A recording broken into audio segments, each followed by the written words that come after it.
మనకి ఏపీలో 2 నెలల్లో ఎలక్షన్స్ రాబోతున్నాయి కదా, నెక్స్ట్ సీఎం ఎవరైతే బాగుంటుంది అనుకుంటున్నారు? చంద్రబాబు నాయుడు. చంద్రబాబు నాయుడు వస్తే ఐటీ సెక్టర్ డెవలప్మెంట్ ఏ విధంగా జరగవచ్చు? We have more huge contacts right. So తను బాగా హ్యాండిల్ చేయగలడని మన నమ్మకం. ఎందుకంటే తను సీఈఓస్ని వాళ్ళని హ్యాండిల్ చేయగలడు. సో అక్కడి నుంచి ఇట్లా కాంటాక్ట్స్ ఉన్నాయి కాబట్టి తీసుకుని రావాలి కానీ మన నమ్మకం. ఓకే, అంటే ఇప్పుడు యువగలం పాదయాత్ర అయితే మన నారా లోకేష్ చేస్తున్నారు, అది ప్రజల్లో ఎంతవరకు ప్రభావితం చేస్తుంది అనుకోవచ్చు?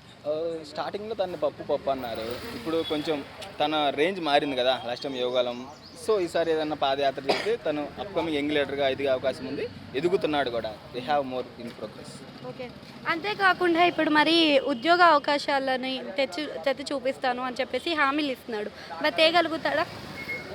In my perspective that's false statement, but it will take time. Manifesto చూసుకున్నట్టయితే మనకి సంవత్సరానికి ఉచితంగా 3 సిలిండర్లు మహిళలకు ఇస్తాను అని హామీలు ఇస్తున్నాడు. చంద్రబాబు నాయుడు చేస్తాడా? It will pass. ఆల్రెడీ అప్పుల్లో ఉన్న రాష్ట్రాన్ని తను ఎలా చేయగలుగుతాడు? Maybe those all are false statements. Okay, last time వాళ్ళే అన్నారు ఇదంతా శ్రీలంక అవుతుందని, కానీ ఈసారి ఇలా తిప్పుతారు. దట్స్ అ ఫెయిర్ అని. విజన్ 2047 కింద ఆంధ్రాని సింగపూర్ చేసి చూపిస్తాను అని అన్నాడు. మరి సింగపూర్లో చేస్తానికి ఈయనకి 5 ఇయర్స్ మాత్రమే ఉంది రిటైర్మెంట్కి. సో 5 ఇయర్స్ రిటైర్ అయిపోయిన తర్వాత మరి సింగపూర్లో ఎలా చేయగలుగుతాడు?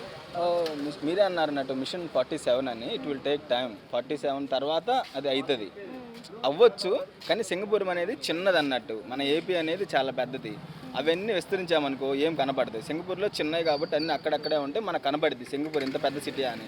కానీ ఏపీ అలా కాదు, మన అరౌండ్ 5 crores ఉన్నారు. కానీ అక్కడక్కడ లాస్ట్ టైం తను చెప్పాడు అన్నట్టు 3 states నేను డెవలప్ చేస్తానని చంద్రబాబు నాయుడు కూడా ఇచ్చాడు. సో అందుకని అభివృద్ధి వికేంద్రీకరణ వలన అంత కనపడకపోవచ్చు, కానీ ఇట్స్ ఓకే ఫర్ అస్. కానీ అర్థమవుతుంది. అంటే వై నాట్ 170 ఫ్యాన్ జగన్ అంటున్నారు, మరి ఎన్ని సీట్లు రావచ్చు టీడీపీకి అయినా మరి వైసీపీ? అరౌండ్ 100 100 దేనికి? టీడీపీ. టీడీపీకి. థ్యాంక్ యూ అండి.